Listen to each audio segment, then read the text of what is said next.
आपल्याकडे 2 गाढव होती. परिस्थिती गरीब होती म्हणून दोन्ही बी विकली. एक दिलं धोब्याला आणि दुसरं दिलं ढोबऱ्याला. धोब्याच्या गाढवाचं सकाळी उठायचं, पाठीवर दूध घ्यायचं आणि दिवसभर करायचं. 15 दिवसात दोघांच्या गाढवाची तब्येत सुधारली. कोणाच्या गाढवाची? कोणाच्या? धोब्याच्या गाढवाची तब्येत सुधारली. पण ढोबऱ्याच्या गाढवाचं सकाळी उठायचं, शेवडी वेवडी लेकरं पाठीवर घ्यायचे, सगळा संसार पाठीवर घ्यायचा. आज ह्या गावाला, उद्या त्या गावाला, परवा त्या गावाला, त्याचं चालूच राहायचं. 15 दिवसात ढोंबऱ्याच्या गाढवाची तब्येत बिघडली. एकदा या ढोंबऱ्याच्या गाढवाचा खेळ तिच्या गावात गेला. खूप दिवसानं नदीवर जत्रा भरलेली होती.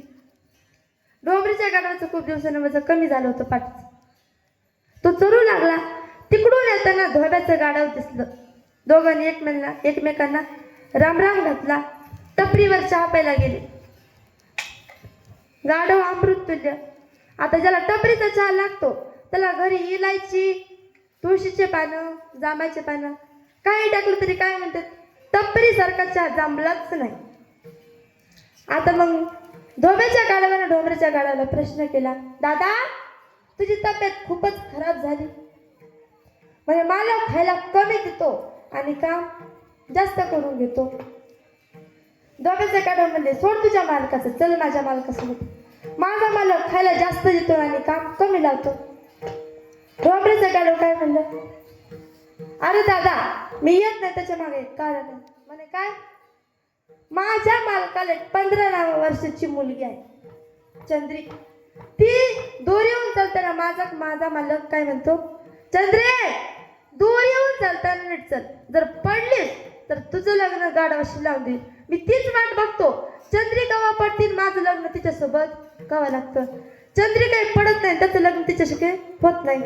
जसं की सरकार आपल्या तुरीला, कापसाला, ज्वारीला, सोयाबीनला भाव देत नाही आणि आपण लावल्याशिवाय राहत नाही. विठाल विठाल विठाल विठाल विठाल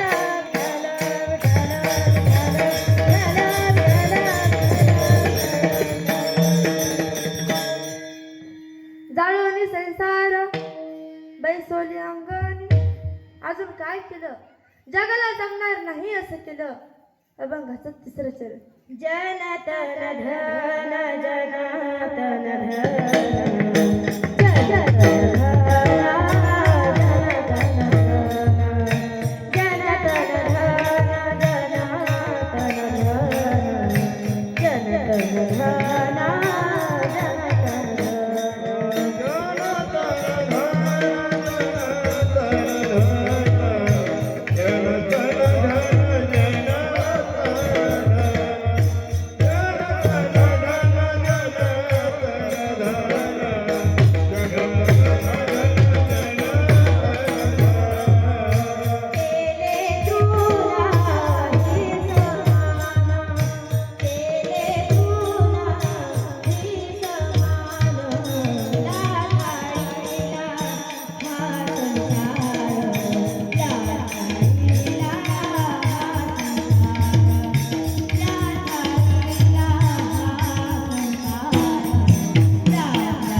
केले तृणही समान, नाथायला संसार केला षडवर्मीचा मार. जन हे सुखाचे दिला घेतलाचे अंत कायचे नाही कोणी. माया बाप बंधू भगिनी कोणी पवती निर्वाणी. इष्ट मित्र स्वजन सखे घेतो सुखाची मांडणी. अंत काळीचा सोयरा तुका म्हणे विठू बरा. शरीर जयाचे ठेवणे. जन हे सुखाचे म्हणून आम्ही त्याचा त्याग केला.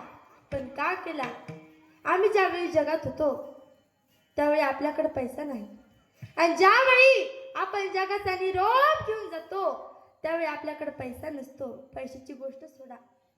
एका ट्रकवर खूप गोड वाक्य लिहिलेलं होतं, पैसा रे पैसा तुझे कमाऊ कैसा और मर जाने के बाद तुझे ले जाऊ कैसा. ज्याच्यावर कर्ज तोच खरा मर्द. धनाच्या माग 15 अनर्थ आहेत. स्थे, हिंसा, काम, क्रोध, वैर, विश्वास, स्पर्धा, व्यसन. बघा, धनवान माणसं चांगलं झोपत नाहीत. धनवान माणसं चांगलं खात नाहीत. पैसा पलंग देतो पण झोप देत नाही. पैसा भाकर देतो पण भूक देत नाही. गरीबाच्या आणि श्रीमंताच्या झोपीतला फरक आहे का? श्रीमंत पडतो, झोप लागत नाही, उठतो, एकांती गोळी घेतो, मग झोप लागते. पण गरीबाचं तसं नसतं. ताटात चटकोरा चोरली की त्याचं चालवतं काय? बायको ओळखून घेते, त्याची घेरून आली काय? झोप. श्रीमंत आधी झोपतो मग उठतो, पण गरीब ऊन पडलं तरी उठत नाही. त्याचे बायको काकडा करते. उठा पांडुरंगा प्रभात समयो पातला, उदारी मागणे चाले आपला दारी दातला. प्रभात समय पातला,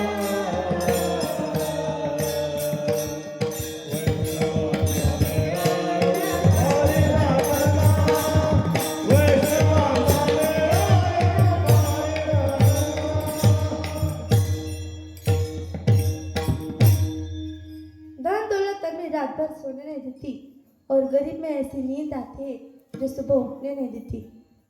तुका म्हणे धन, धनासाठी देतो प्राण. महाराज म्हणतात, तुका म्हणे धन, तुका म्हणे धन,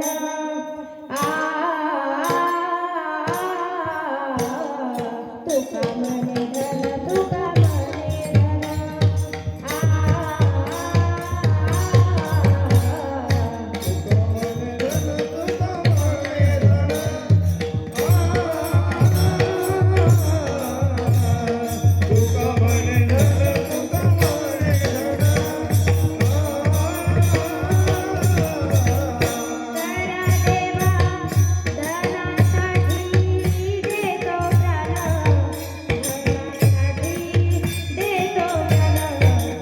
म्हणे धन,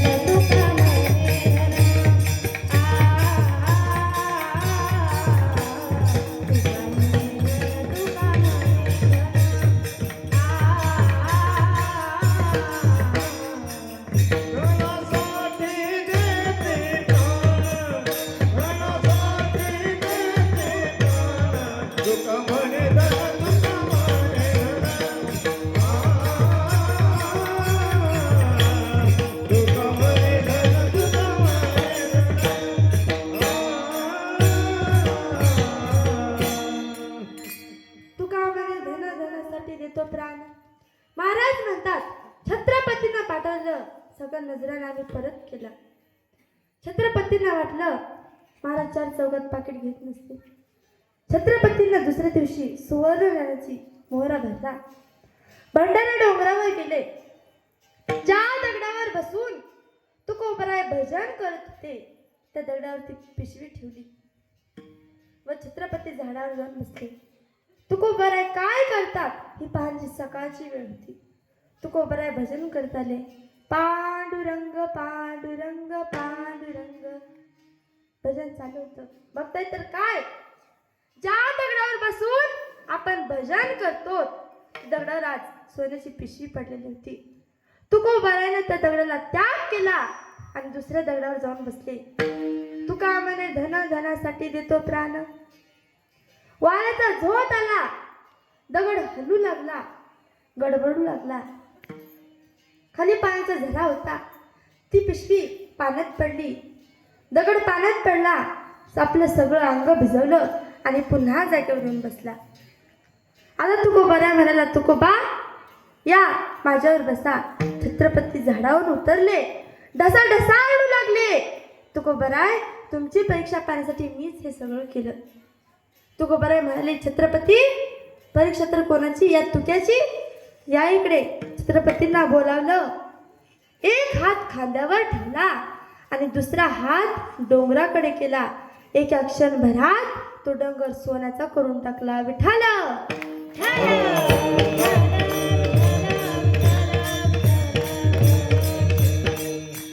ती त्रिभुवनी आम्ही वैराग्याची धनी, तुम्ही फक्त महाराष्ट्राचे राजा आहात, पण तुका म्हणे आम्ही राजे त्रैलोक्याचे.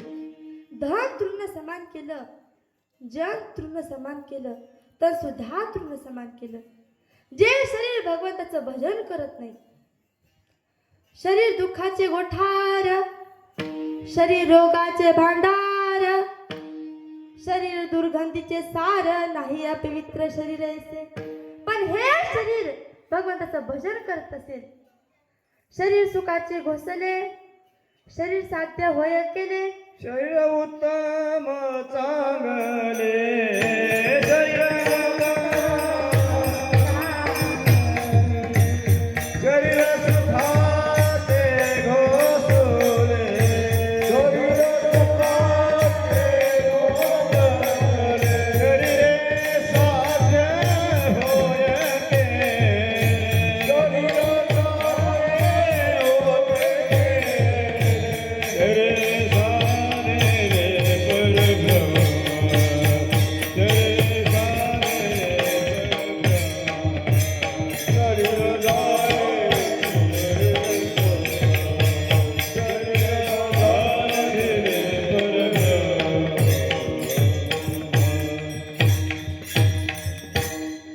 भगवंताचं भजन करा. अभंगाचं 4थं चरण.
जीवनातलं सगळं दुःख संपवून परमोच्च सुखाची प्राप्ती व्हावी, याचं नाव मुक्ती.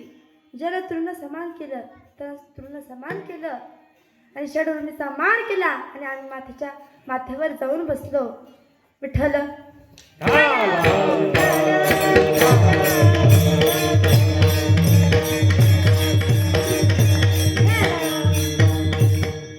एकदा सर्वांना प्रेमाने हातवरी घ्या. जे हातवरी घेणार नाही त्याला त्याच्या शेजारीची शपथ. माझ्या ज्ञानोबाराया माझ्या तुकोबाराया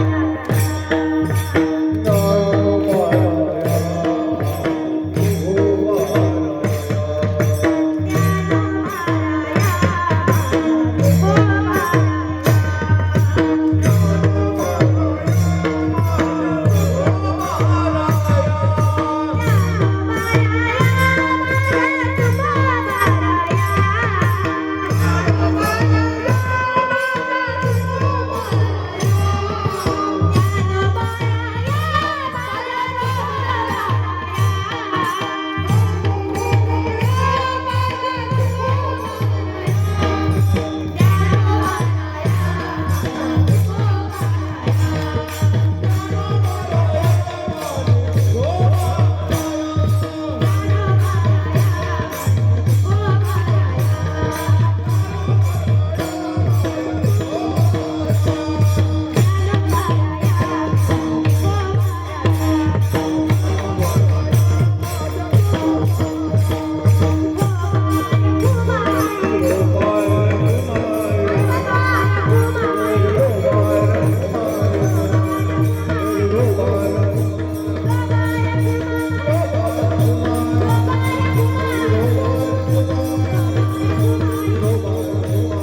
बालू महाराज असतील. तुमचं नाव काय? सुखदेव महाराज काजगुंडे. सुखदेव महाराज असतील. उद्धव महाराज असतील. तसं आमच्या शीतलताई मुंडे यांच्यासाठी जोरदार टाळ्या वाजवा. ही माझी भगिनी आमच्या संस्थेतील राधा माधव मुलींची वारकरी शिक्षण संस्था. आमचे गुरुवारे हरिभक्त परायण रामेश्वर महाराज सवणे व हरिभक्त परायण रुपालीताई सवणे यांच्याही चरणी, तसेच ज्यांनी मला जन्म दिला माझे असे आई वडील यांच्याही चरणी नतमस्तक. वाडीला पूर्णविराम. जय श्रीराम. ज्ञानेश्वर माऊली ज्ञानराज माऊली.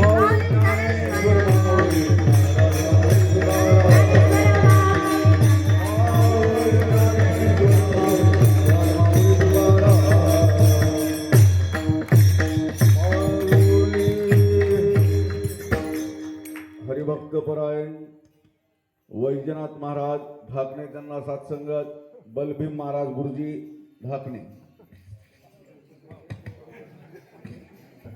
गुरुजी म्हणा.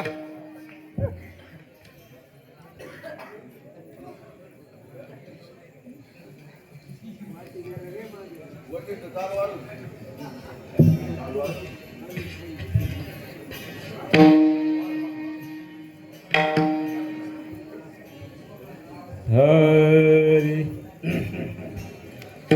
तुका मने आता, तुका मने आता.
शीतल मुंडे